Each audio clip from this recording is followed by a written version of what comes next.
Hi, this is Harvey Hahn, and in this segment, we're going to be talking about how we can use habits to help us achieve our goals. Let's start off with this great quote. We are what we repeatedly do. Excellence then is not an act, but a habit. By using habits, you can make it easier to achieve your goals. January 17th. Why is that day important? Is it Judgment Day? Nah, it's actually well known as Quitter's Day. This is the day when people really start falling off from their New Year's resolutions and just start quitting them. All right, I don't think anyone in this group wants to be a part of Quitter's Day. But this is the data. Now, if you look really closely here, these are the top 5 resolutions, and we all know them: lose weight, exercise, spend less money, quit smoking, and become a better person. That's pretty common. What's really scary is that by 1 week, 2 weeks, which is basically around Quitter's Day, 1 month, 6 months, and eventually 88% of people will lapse and fail in their New Year's resolutions. Almost 70% within the first couple of weeks. Pretty depressing. Here's a good example. Getting back in shape, exercising more. 4 out of 5 gym memberships aren't even used. And we've all seen it. You go to the gym, January, February, it's horrible, it's crowded. March, April, it goes back to normal. All those people have quit and dropped out at that point.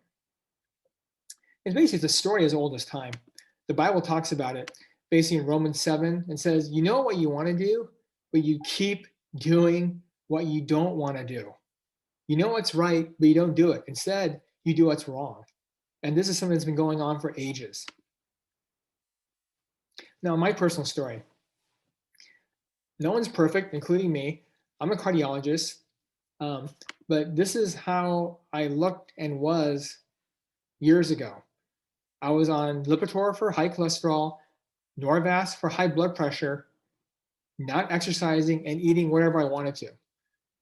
So from college, I gained 45 pounds, and then I tore meniscus in my left knee. Then I go, I have to get serious. So went plant-based, started running, dropped the 45 pounds that I gained back to basically my high school weight, and got off all medications and feel great. All right. Now, if this didn't happen overnight, it took some time. It took time for me to understand what was going on, to set some new goals, and then to build the habits that help me get to these goals. And for people that are interested, this is my story in Runner's World Online. Now, is willpower enough? What would Shakespeare say? He'd say no. Now, willpower is important. I'm sure you've read books like Grit and Willpower, which talk about having the ability to push through things really portends a successful life and career. And that's true. But willpower is like a muscle. The more you use it, the stronger the willpower becomes. But at some point, you can overuse your willpower, and like a muscle, it fails, and then you have to drop the weights. All right. You don't want to have to drop your habits if they're so hard to do. All right. What makes it easy is to design your life, design your habits so they're easier to do and they become autopilot. So what are your beliefs and thoughts? This is another great quote. Winning is a habit. Watch your thoughts, they become your beliefs. Watch your beliefs, they become your words. Watch your words, they become your actions. Watch your actions, they become your habits. Watch your habits, they become your character. All right. Anyone know who said this? Vince Lombardi, great, iconic football coach. All right, now one way to really make the habits work is set priorities. This is Stephen Covey's grid, and he calls it first things first. Now, what's really interesting is you look at the top, there's urgent things and not urgent. And on the left, there's important things and not so important. Unfortunately, most people in America live in the bottom right box. Not urgent, not important. Watching TV, scrolling through social media, rewatching a movie you've watched 5 times already, shopping when you really don't need anything. All right, those things do not help you get to any goals. Actually, it impedes your goals because you're wasting time. Now, where you really want to spend your time is box 2. These are important things that will change your life, but they're not urgent. These are things that we always push off and say later, tomorrow. And those things like, I'm going to write a book. I'm going to spend time with my spouse. I'm going to spend time with my kids. Or I'm going to exercise. I'm going to read a really good book. What happens is things in box number 1 typically gets in the way. Urgent, or actually, I'm sorry, box number 3. Urgent, but not really important. Like, oh my goodness, I have to pay the bills tomorrow. So you drop everything and pay the bills. You knew the bills are due. They're due the same time every month. My personal favorite is, oh my goodness, Christmas is here again. Christmas is always December 25th. There's no excuse not to know that. Or your wife's birthday, or your anniversary. That's why smartphones are here. You put it in the calendar so you know. They should not surprise you. All right? When you get surprised and there's a time pressure, all important things have to be dropped for the urgent thing. That's why we want to spend time working on the important things. And one of the best ways to do that is to schedule it. If you had a meeting with your boss, would you blow that meeting off?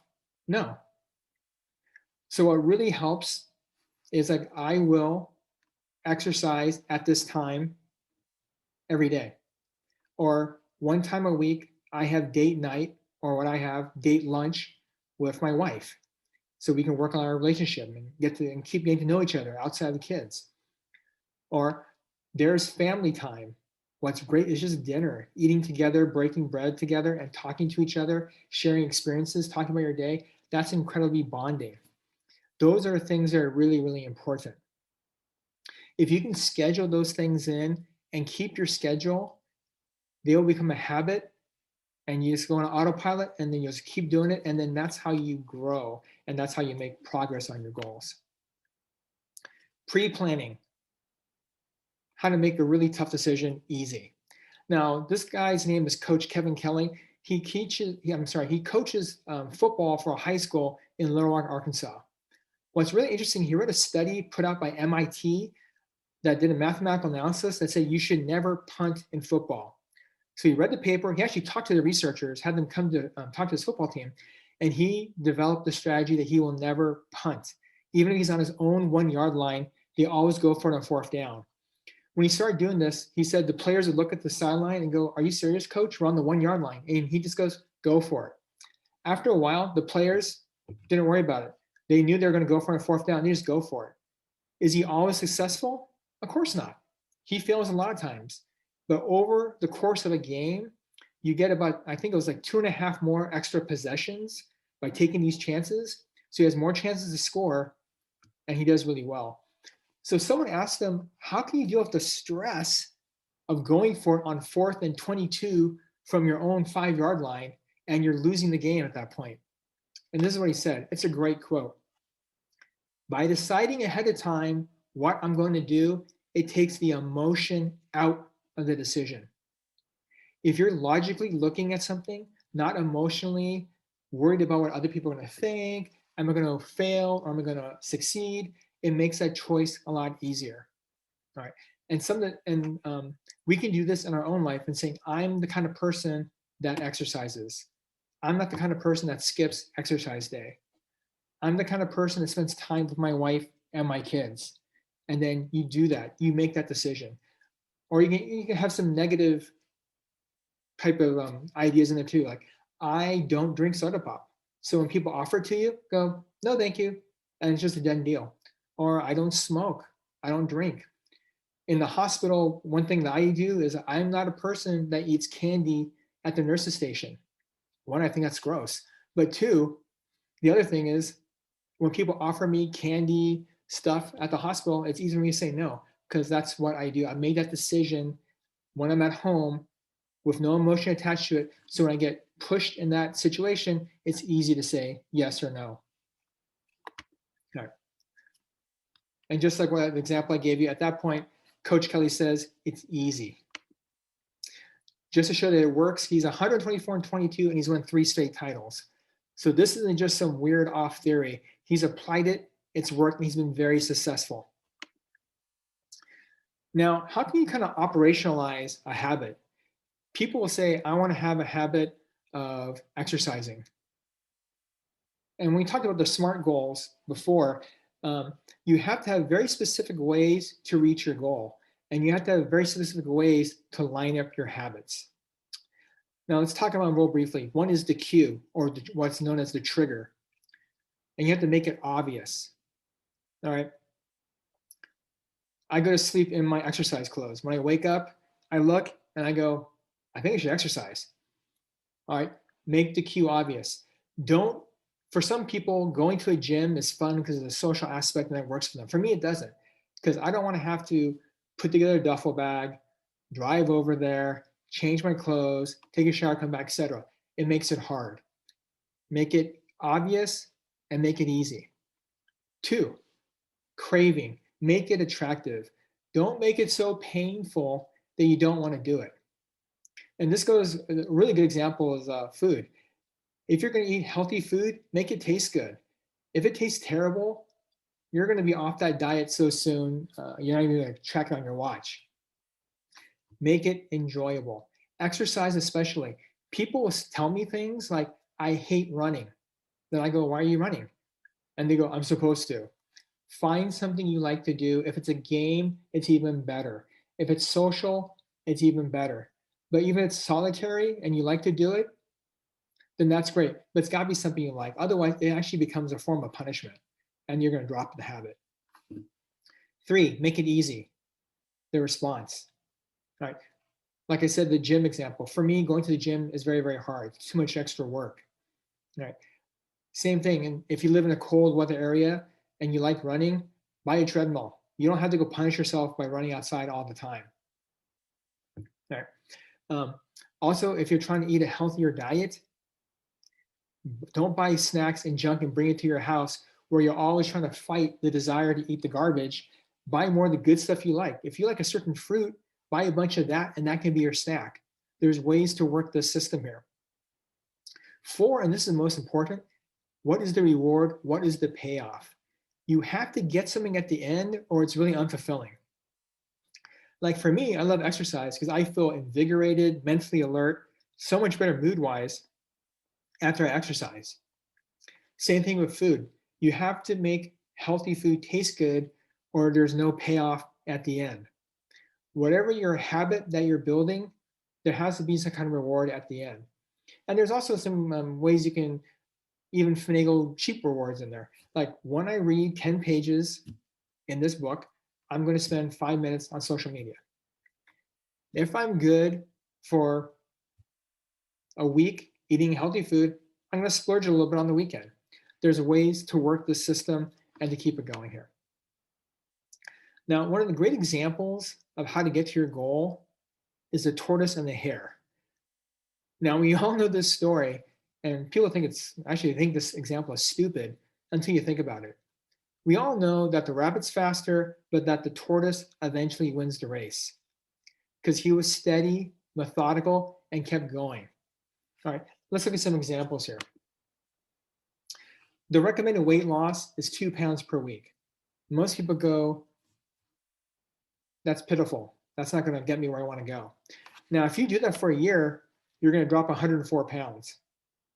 Slow and steady wins the race. And faster dieting, weight loss, the yo-yo dieting, that's actually been found to be unhealthy for you. Here's another example. Should you just keep buying lotto tickets for the quick $1 million lotto jackpot?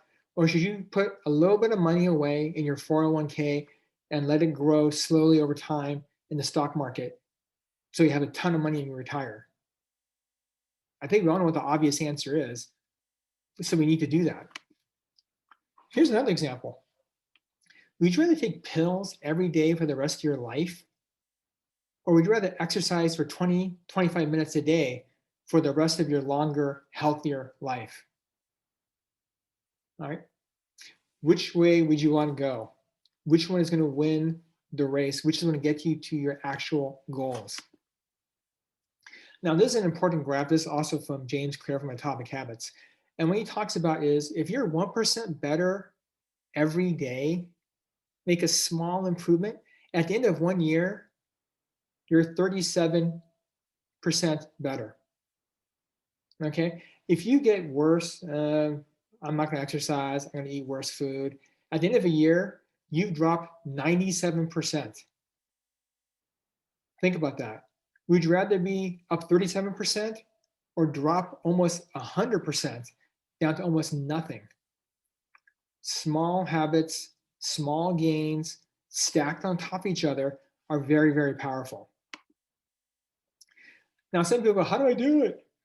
Here's some examples, and we're going to actually go through all three of these. On the first column, we have phases. 1's the beginning, 5 is like advanced. If you want to become an early riser, first step is like, man, for the first couple of weeks or a month or so, say, I'm just going to get in the house at 10 p.m. So you have a chance to go to sleep. Maybe a couple of weeks later, a month later, you go, I'm going to turn off all my devices by 10 p.m. Next phase is, man, I'm going to be physically in bed by 10 p.m. Next step is, I'm going to wake up 8 hours after 6 a.m. Well, I'm going to go to bed 8 hours before 6 a.m. The last phase is, man, I turn off the lights 10 p.m. all the time. Let's skip to becoming vegan. Now, there's a lot of negativity because there's a bunch of militant vegans, but being vegan or plant-based is a great way to get healthy. Phase 1, eat some veggies at each meal. Phase 2, stop eating four-legged animals, cow, pig, lamb. Phase 3, stop eating two-legged animals, chicken, turkey. Phase 4, stop eating no-legged animals, fish. Finally, phase 5, no animal products, including milk and cheese. There's other ways to do this as well, but these are some examples of how you can make small, tiny changes that, when added together, make a huge impact on your life. This is one of my favorite examples. This is a guy named Marlon Gibson. Now, at one point, he actually weighed 405 pounds. Now, it was interesting. He was actually home watching, ironically, The Biggest Loser with his wife, and his wife started crying. And he's like, what's wrong, honey? And she goes, Marlon, if you don't get healthy, I'm scared you're going to have a heart attack or a stroke and die. So the next day, he got serious. Does anyone, well, if you know the story, then you know the story, but does anyone know what the first thing he did health-wise? So he loved fried chicken. He used to eat about 8 pieces of fried chicken per meal. He goes, I'm going to cut down to 6. Now, if you told that to other people, that was your diet health plan goal, you get laughed at. But he went 8, 6, 4, 2, 0, baked chicken, 6, 4, 2, 0, vegetarian. And he had a huge impact on his health. All right. So he lost 245 pounds. All right. And the big thing for him was accountability. I think his wife was a big part of that. Now, this is the link if you want to go through the story. Now, what's great is this is his picture now. He lost weight. He's totally healthy. And now he goes around being a motivational speaker. So he's totally changed his whole life. The really cool thing is when they talk to him, the thing he focuses on is not the weight. The number is easy to look at. But he goes, the most important thing is I feel so much better. I feel so much more alive. And I think that's awesome. And I think that's what we all want for ourselves. So no matter what little thing you do, I love this quote, this ad, you are the sum of all your training. There's data that shows that being a weekend warrior is better than being a couch potato. So the more you exercise, the better off you're going to be. The more healthy food you eat, the better off you're going to be. The more you sleep, the better off you're going to be. The more positive you think, the better off you're going to be. All right. And all that stuff adds up. All right. Now, not only should we pre-plan, like Coach Kelly did, to handle the stressful everyday occurrences, but we also have to realize we're going to fail sometimes. And one great strategy is to pre-plan your failure. Fail on purpose, and that's what we call the cheat day. If you've been really good for a long time, especially like eating, then you deserve to have a cheat meal or a cheat day where you eat all the stuff you like. All right? If you thought in your mind that I can never have ice cream for the rest of my life, that's too depressing. All right? And that's why I used to say that I was vegan. Now I tell people I'm 95% vegan because every now and then I cheat. And that helps, one, preserve my willpower, two, preserves my sanity. All right. Another notion that's important is a lot of times when we start these New Year's resolutions, diet plans, goal plans, we expect perfection from ourselves, which we know already is an impossibility. We're going to fail. If we treat every failure like a colossal collapse in our willpower, then we want to give up. We just jump off the wagon. If we treat or pre-plan days where we're off the plan a little bit, that's just going to be a little bump in the road. And that's much more sustainable in the long run. We all need to have some perspective here. So here's a girl sad about getting her test score back, 98 over 100, 19 over 100. Levels of success are different for different people. So one, don't judge yourself by other people. Once again, the external versus the internal foci of control or motivation or goals. You're not answering to anybody else. You're only answering to yourself. All right, progress. Another great quote. Gentlemen, we will chase perfection and we'll chase it relentlessly, knowing all the while we can never attain it. But along the way, we shall catch excellence. Once again, Vince Lombardi. There's another great verse that I love. Being confident of this, that he who began a good work in you will carry it on to completion until the day of Jesus Christ. Philippians 1:6, my favorite Bible verse.